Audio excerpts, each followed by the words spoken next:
Salut Sophie! Salut Florian! Et bonjour à tous, bonjour à toutes et bienvenue dans ce nouvel épisode du Courrier de la Sterne. Et aujourd'hui, vous allez peut-être gagner des millions grâce à cet épisode. Restez avec nous!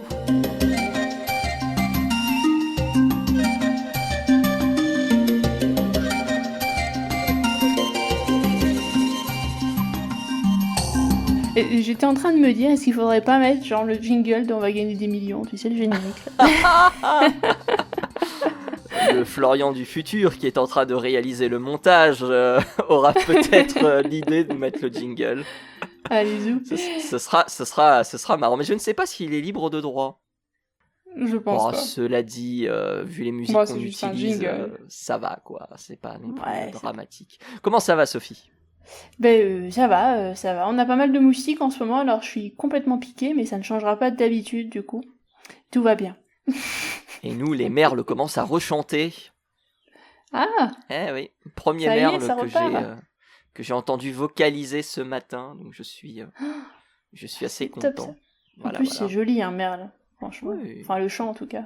J'ai la chance d'en avoir quelques-uns dans mon jardin.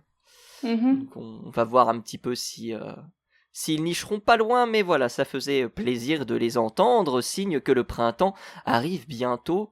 Il sera sans doute là au moment ou pas très loin, au moment où on aura enregistré, ou au moment où sortira cet épisode. Sophie, de quoi vas-tu nous parler aujourd'hui ? Je vais vous parler de plumes, voilà. Et moi je vais vous Incroyable, parler de timbre. Alors ça, par contre, va falloir nous expliquer. Je vous expliquerai juste après la rétro piou-piou. Traditionnelle rétro où on revient sur quelques petites curiosités que nous avons trouvées. Sophie, qu'est-ce que tu as trouvé de ton côté ? Alors aujourd'hui, on va parler d'un fossile. D'un fossile qui est assez intéressant parce que c'est un fossile d'oiseau, évidemment. Hein, nous sommes sur un podcast dédié aux oiseaux. Jusque-là, tout va bien. C'est un fossile qui a à peu près 69 millions d'années, et en l'occurrence c'est le fossile d'un oiseau que l'on a appelé Vegavis. Alors Vegavis, c'est pas la première fois qu'on le découvre, on l'avait déjà découvert en 2011, mais en l'occurrence on ne connaissait pas sa tête parce qu'on n'avait pas le crâne, et là c'est chose faite, ça a été découvert donc je crois l'année dernière, et ça a été publié juste ce mois-ci. Donc février 2025, et donc c'est une étude qui a à peu près un sacré paquet d'années quand même pour cet oiseau-là. Et donc ce qui nous intéresse avec cette tête de cet oiseau, c'est que on va pouvoir en savoir un petit peu plus sur son régime alimentaire et sur comment son écologie en règle générale. Voilà. Okay, et ce qui est intéressant chez Vegavis, alors Vegavis, il y a beaucoup de questions autour de ce fossile parce qu'on ne sait pas exactement où est-ce qu'il se place sur l'arbre phylogénétique des oiseaux. On sait qu'il est quand même à la base de l'arbre des oiseaux, parce que un fossile de plus de 60 millions d'années, donc 69 millions d'années pour être exact, c'est quand même quelque chose qui est assez vieux, qui est quand même assez proche de la racine de l'arbre phylogénétique des oiseaux, mais on sait pas exactement où il se place. Ce qu'on sait par contre, c'est que cet animal-là, c'était un animal qui nageait, notamment, en tout cas qui plongeait, et qui se propulsait non avec ses ailes, comme le font beaucoup d'oiseaux comme les manchots actuellement, mais avec ses pattes. Voilà. D'accord, intéressant. Donc ça, c'est intéressant. Super surprise. Tu disais qu'on parlait d'oiseaux dans ce podcast, évidemment. Sauf que je suis tombé sur un article de New Conversation que je vous invite à aller consulter. Je vous remettrai le lien dans la description, qui parlait de reptiles et qui se posait la question suivante: mais pourquoi les oiseaux sont-ils des reptiles ? Parce que généralement, lorsque l'on parle de reptiles, on fait référence aux lézards, on fait référence aux crocodiles, mais les oiseaux font partie des reptiles. Alors Sophie, en quelques mots, pourquoi les oiseaux font partie des reptiles ? Parce que leurs ancêtres sont des reptiles, tout simplement, sont des dinosaures, comme on les appelle vulgairement. Donc évidemment, les dinosaures faisant partie de ce groupe de reptiles, si on veut les appeler ainsi, les oiseaux en sont aussi, tout comme vous faites partie de la même famille que vos grands-parents, ce qui est logique. Voilà, donc si on vous parle d'oiseaux qui sont en réalité des reptiles, ce n'est pas un abus de langage, c'est réellement quelque chose qui scientifiquement est vrai. Puis je vais enchaîner avec une petite information que j'ai trouvée sur les réseaux sociaux avec Hawk Florian, que tu connais peut-être. On avait Oui. évoqué son travail, c'était celui qui nous avait décrit des nids de pie un petit peu particuliers. On en avait parlé dans un précédent épisode. Eh ben, il poste quelques facts intéressants sur Blue Sky et il s'avère que en Argentine, les nids de pics sont conservés sur les poteaux télégraphiques. Alors, ouais. ça peut, c'est un peu bizarre ce que je dis, mais grosso modo, on coupe un bout de l'arbre où l'oiseau nichait précédemment et on l'accole à un poteau télégraphique. Comme ça, l'oiseau a toujours l'arbre et a toujours la cavité dans laquelle il peut nicher. C'est pas mal ça. Voilà. C'est une bonne idée ça. C'est plus précisément à Ucacha en Argentine. Voilà. Où cette petite originalité a été décelée. Et donc voilà, c'est grâce à Hawk Florian qu'on a cette petite information. Eh ben, c'est une chouette information. Et bravo, c'est une très bonne idée pour garder ces nids accessibles pour les pics, du coup. Absolument. Sophie. Et ben moi de mon côté, une petite info sur les vautours. On avait parlé dans un précédent épisode du problème de la disparition des vautours en Inde, et notamment du problème de certaines molécules qui étaient pour beaucoup dans la disparition de ces oiseaux, malheureusement. Car elle leur était particulièrement délétère. Et juste en janvier dernier, on a eu un changement dans la législation en Inde avec un bannissement général de certaines drogues, en l'occurrence de certains médicaments, de la pharmacopée maintenant qu'on peut utiliser en Inde. Ces médicaments qui étaient à l'origine dangereux, avec des molécules très dangereuses pour les vautours si elles se retrouvaient effectivement dans la nature. Et ces médicaments ayant été bannis, et bah ça veut dire que les vautours, avec un peu de chance, les populations de vautours vont peut-être pouvoir s'en remettre et continuer à voler librement au-dessus de l'Inde. D'accord, intéressant. Eh ben moi je vais rester sur les réseaux sociaux avec cette fois-ci une petite étude que j'ai trouvée sur LinkedIn grâce à Frédéric Giguet. On reparlera de Frédéric Giguet je pense dans le prochain épisode. Donc on risque de parler de corvidés, un mystère. Mais cette fois-ci on parle de fauvette orphée. On parle de fauvette orphée, 6 fauvettes orphées, dont on a décrit la migration jusqu'au Sahel en Afrique de l'Ouest, et le chemin inverse qui les mène à Montpellier, voilà. Et donc on a essayé un petit peu d'avoir quelques informations sur ce vol, on a trouvé des informations intéressantes. Première particularité, c'est que le désert du Sahara, qui est une très très grande étendue difficile à traverser pour les oiseaux, et traversé par petites, on va dire, étapes, au fur et à mesure donc des jours, et non sur un très long vol, comme ce qu'on pouvait peut-être penser autrefois. Et autre originalité, on a découvert que les fauvettes orphées avaient des petits vols à basse altitude, notamment après les nuits de migration, peut-être pour se repositionner dans un habitat qui n'est pas forcément optimal pour ces oiseaux. Donc voilà un petit peu pour cette petite étude qui a été publiée dans le Journal of Ornithology, et ces fauvettes sont suivies dans le cadre du programme Migralion, qui notamment a pour objectif de documenter pour les oiseaux migrateurs le problème de l'éolien, notamment dans le golfe du Lion. Voilà. Bon, c'est gentil ça. C'est bien. Petite dernière information, Sophie, ou pas? Alors oui, une petite information, parce que il y avait sur Ornithomédia un petit article sur un tout petit oiseau, en l'occurrence le plus petit oiseau limicole du monde, le bécasseau minuscule, donc porte très bien son nom. D'accord. Et ce bécasseau minuscule, normalement, il habite plus en Amérique du Nord, mais il arrive de temps en temps qu'il se balade sur les côtes européennes, alors notamment au niveau de la Grande-Bretagne, on en a eu cet hiver en Grande-Bretagne. Si vous voulez pouvoir le reconnaître, et ben, il y a toute la description possible sur ce site. N'hésitez pas à aller voir sur Ornithomédia, avec une petite topographie du plumage de ce minuscule limicole. Voilà. Eh ben, super conclusion pour cette rétro. On va parler de timbres et on va essayer de gagner de l'argent avec. C'est en tout cas ce que peut prétendre Adam Grimm of Wallace, qui a remporté le concours fédéral des timbres de canard, le Duck Stump Contest. Il a lieu tous les ans aux États-Unis. Et l'objectif est très simple, c'est de réaliser une peinture d'un oiseau.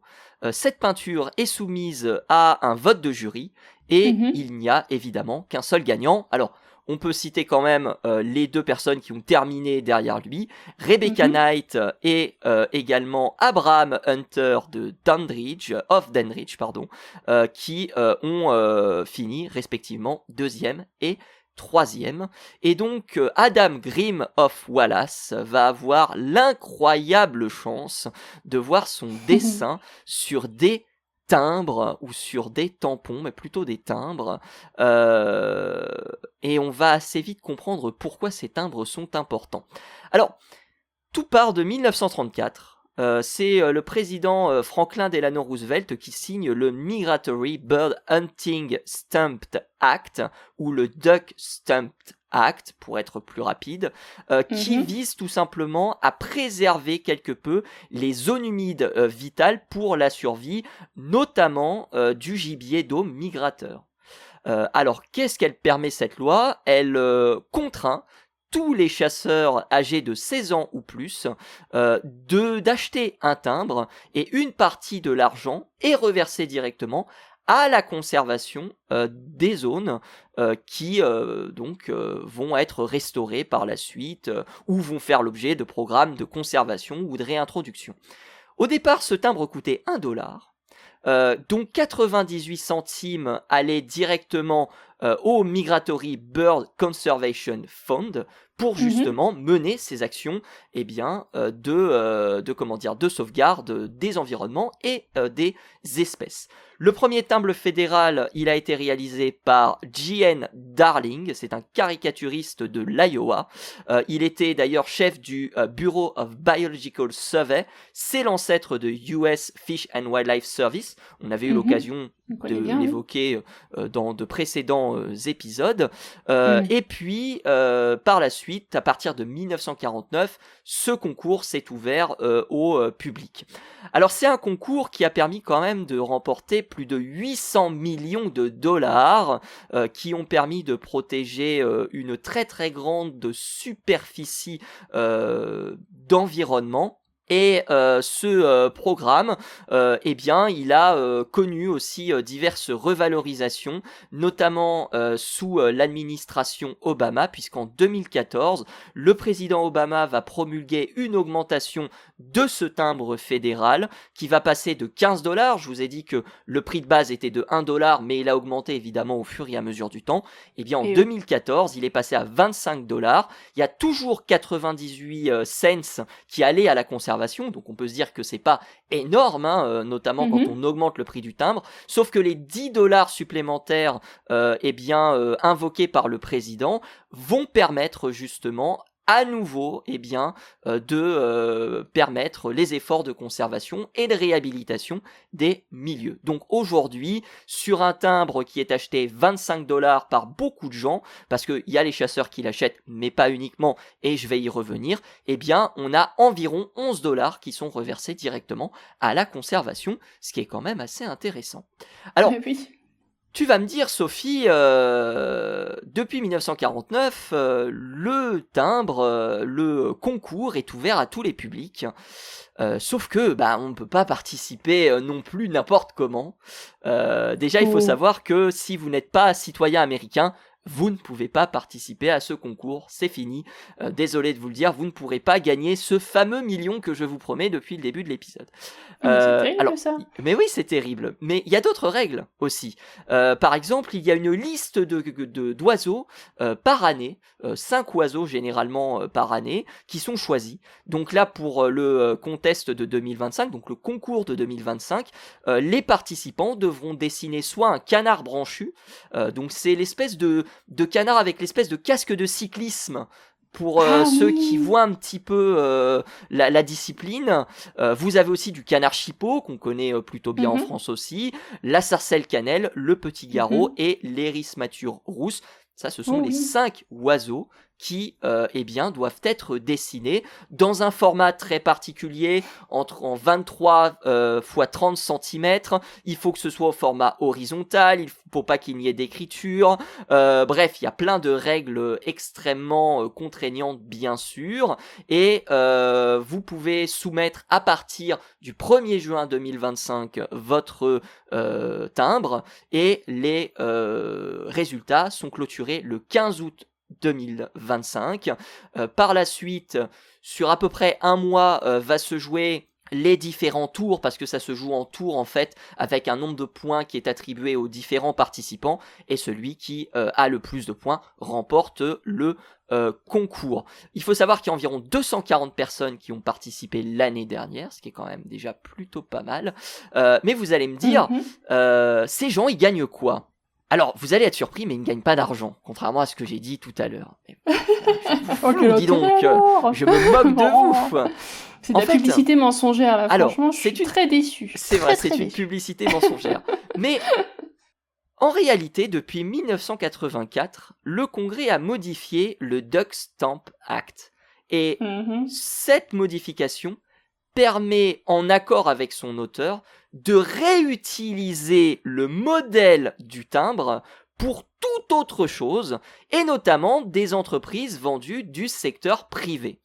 Et à partir de 1984, certaines personnes ont gagné énormément d'argent, non pas par la valeur du timbre, mais tout simplement parce qu'ils ont vendu les droits ou négocié les droits de l'utilisation de leur œuvre.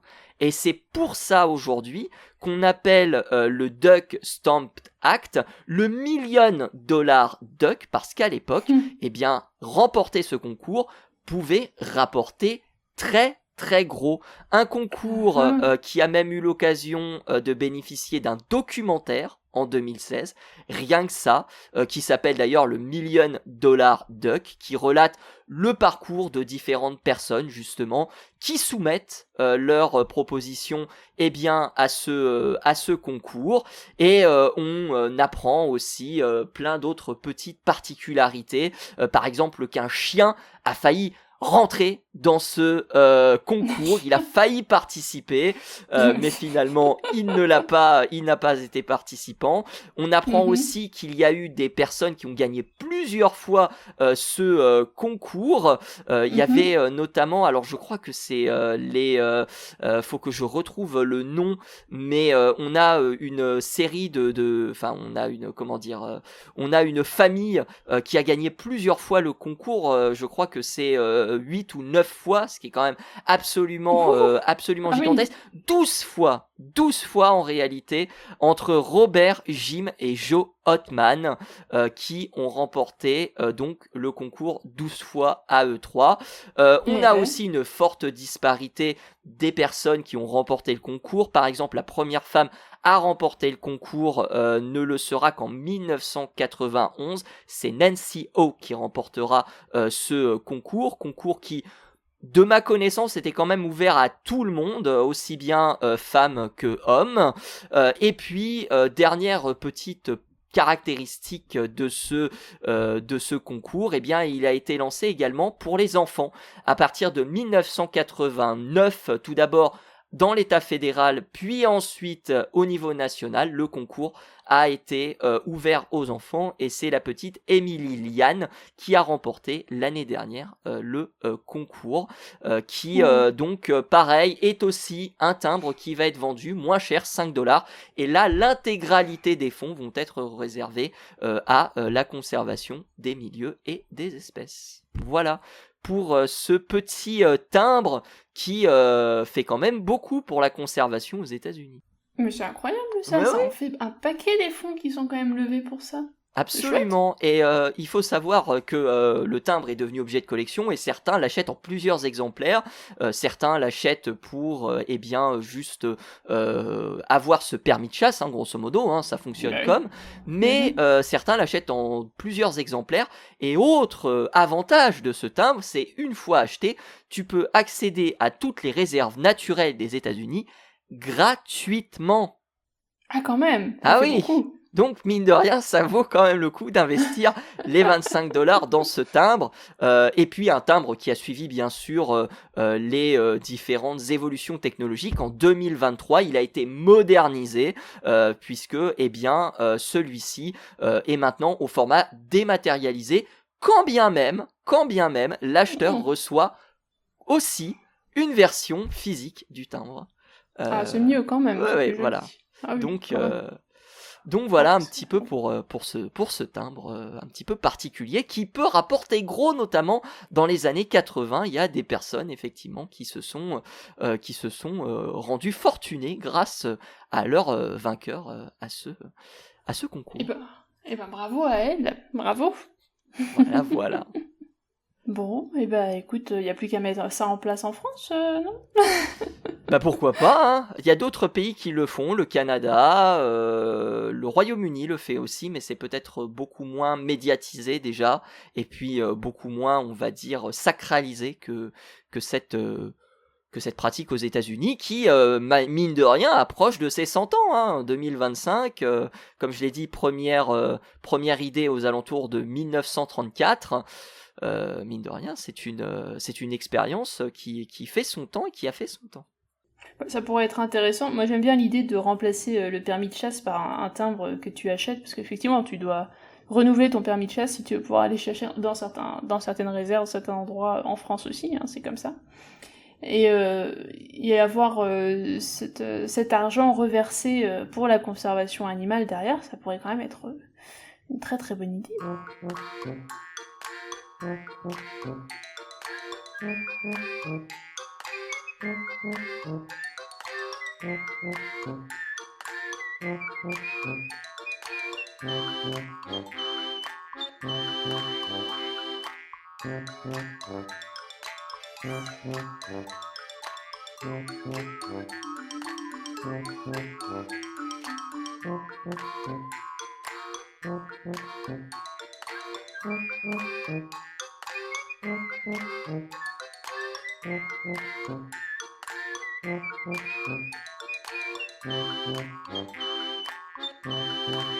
Sophie, oui. Tu nous parles de plumes, comme souvent. Comme souvent, étrangement, nous sommes sur un podcast d'ornithologie, je parle de plumes. C'est vrai. Ça va. Jusque-là, je pense qu'on est bon. Mais alors, du coup, je voulais te poser une petite question, parce que là, on va parler de plumes, mais est-ce que tu sais, toi, comment ça se passe quand une espèce d'oiseau perd la capacité de vol ? Il n'y a pas que les plumes qui vont changer dans ces cas-là, il y a plein d'autres paramètres qui vont ne plus être pareils que ceux d'un oiseau qui vole, hein, évidemment.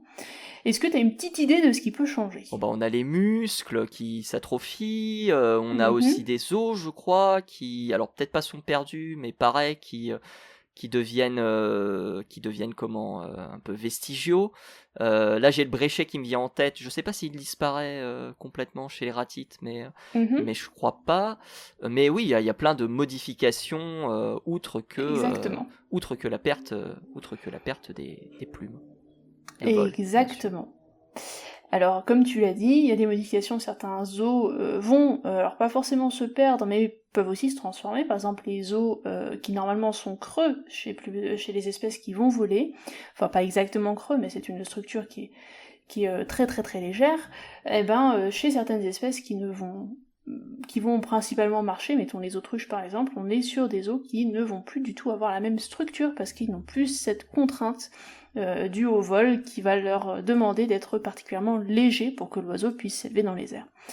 Et puis par contre ils vont avoir d'autres contraintes, en l'occurrence chez les autruches ça va être pour la course par exemple, où là il va falloir qu'on ait des os quand même suffisamment solides pour pouvoir soutenir un rythme effréné lorsque ces animaux courent jusqu'à 60 km/h. N'oublions pas que ça va très très vite ces bestioles-là, et évidemment il faut une certaine résistance au choc, ce qui est logique. Donc on a effectivement un changement au niveau du squelette, un changement au niveau des muscles, on va avoir les ailes qui peuvent s'atrophier aussi, chez les autruches notamment, c'est des choses qui vont rester uniquement là pour la parade nuptiale, parfois aussi pour s'éventer un petit peu quand il fait un petit peu trop chaud, ça marche aussi. Bref, on est sur des animaux qui vont perdre la capacité de vol, et puis on a, au contraire des autruches, des oiseaux qui vont perdre la capacité de vol aussi, mais qui vont pas forcément perdre leurs ailes. Ça va être des choses comme les manchots par exemple, parce qu'ils vont utiliser leurs ailes pour voler, mais voler sous l'eau cette fois-là. Voilà, donc on va garder quand même une structure similaire, même si cette fois-ci c'est plus la plume qui va changer cette fois. Alors il y a un article qui est sorti il y a pas longtemps, juste cette semaine, alors je suis désolée, il est pas en open access, mais vous avez quand même toujours l'abstract qui va être disponible si jamais vous voulez aller voir. Puis sinon, il y a d'autres sites, vous les connaissez, sur lesquels vous pouvez récupérer ces journaux-là, n'est-ce pas? Nous n'en dirons pas plus. Une histoire de corbeau, un truc comme ça, non? Oui, tout à fait. Oui, voilà, quelque chose comme ça. Au pire, vous nous le demandez et on vous l'envoie dans les commentaires vu que nous on l'a, il n'y a pas de souci. C'est un article qui est assez complet, il fait quand même plus d'une 30aine de pages, qui est en anglais évidemment assez pointu et qui va essayer de regarder les relations entre les changements morphologiques uniquement sur les plumes cette fois-là, quelque chose qui n'avait pas forcément été fait auparavant, et la perte du vol dans la plupart des familles d'oiseaux. Donc on va effectivement parler des autruches, on va parler des manchots, on va parler des tas d'autres bestioles comme ça qui ne volent plus, notamment les casoars, des trucs comme ça. Et on va essayer d'expliquer comment est-ce que les plumes ont évolué à partir de là pour donner ce qu'elles sont actuellement. Donc si vous avez déjà vu des plumes d'autruche ou des plumes d'émeu, par exemple, vous savez que ces plumes-là, elles ont plus grand chose à voir avec les plumes de, mettons, un moineau, par exemple, ou alors de n'importe quel oiseau qui vole en tous les cas, parce que on va être sur une plume qui va être extrêmement filiforme, avec parfois juste un ou deux rachis centraux, et quasiment pas de petites barbes sur le côté. Donc les barbes, c'est ces espèces de plans que vous avez sur les côtés de la plume, sur les côtés du rachis central, qui vont notamment permettre à la plume de porter l'oiseau lors du vol, ça va faire une sorte de surface plane qui permet de le faire tenir sur les courants d'air, tout simplement, comme vous prendriez un cerf-volant par exemple, plus il est grand, mieux ça tient. Donc c'est pareil pour les plumes. Vous allez avoir ces deux plans sur les côtés de la plume, et chez les autruches, vous n'avez pas ça du tout, vous avez uniquement des trucs très très filiformes avec juste le rachis central et puis un petit peu de duvet sur le côté, et puis c'est tout. Alors ce qui était intéressant dans cet article, c'est de voir en fait, plus la distance avec des parents proches qui eux ont conservé le vol est grande, c'est-à-dire plus vous avez une séparation qui s'est produite il y a longtemps entre ces animaux qui ne volent plus et les autres, leurs cousins qui volent encore, et plus le changement dans les plumes va évidemment être important, ce qui est logique. Oui. Si vous regardez un manchot, ce changement-là c'est pas produit il y a aussi longtemps que les autruches.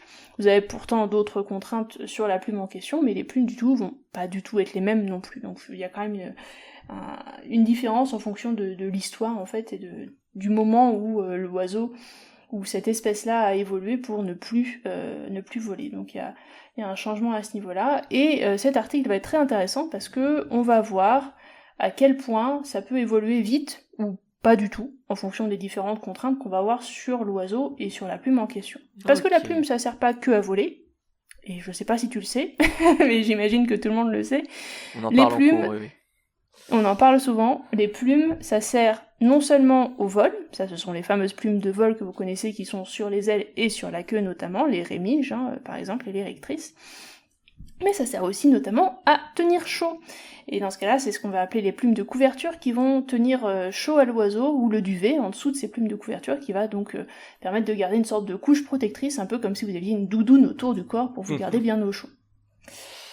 D'où le fait d'ailleurs que les doudounes soient faites en plumes de canard pour beaucoup. Hein. Ça garde bien chaud.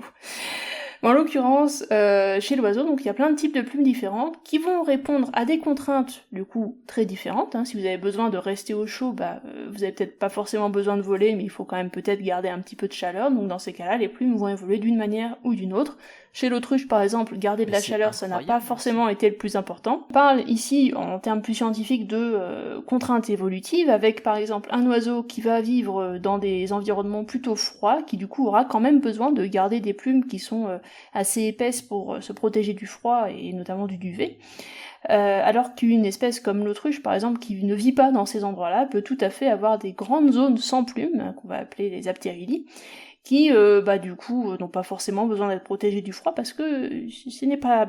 Voilà, si vous savez un peu quelle température il fait par chez nous, clairement, il n'y en a pas besoin. Donc on a des contraintes évolutives qui sont différentes en fonction des espèces, de leur milieu de vie, et donc ça va donner des résultats un peu différents. Et c'est ça qui est intéressant avec cette étude, parce qu'elle englobe vraiment plein d'espèces différentes, plein de milieux différents, d'environnements différents, et elle va donner les résultats des modifications qui vont être faites suite à la perte du vol sur les plumes, sur le plumage en règle générale, et notamment sur les plumes de vol.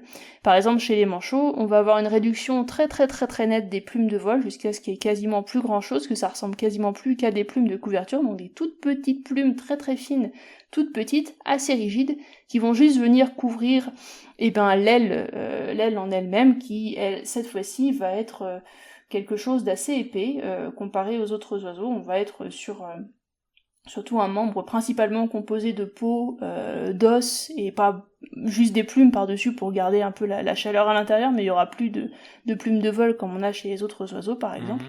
Donc en fonction de ces contraintes-là, on va avoir des changements morphologiques qui vont s'opérer. Et je trouvais l'article très intéressant là-dessus. Ok. Et au niveau des plumes, parce que ça c'est un petit mystère qu'on n'a pas encore tout à fait résolu, et je trouvais ça intéressant aussi. Est-ce que vous connaissez les gypaètes barbues? On a déjà parlé plusieurs fois sur la chaîne, on les connaît pas mal, notamment grâce à leur petite barbichette, hein. Elle est bien mignonne, cette petite barbichette noire qu'ils ont en dessous de la mâchoire. Et cette petite barbichette, on s'est longtemps posé la question de qu'est-ce qu'elle faisait là. Après tout, c'est des plumes, on se demande un petit peu à quoi ça sert, on sait pas trop pourquoi elles sont là, et je sais pas si toi t'as une idée de ce que ça pourrait, à quoi ça pourrait servir après tout, cette barbe de gypaète.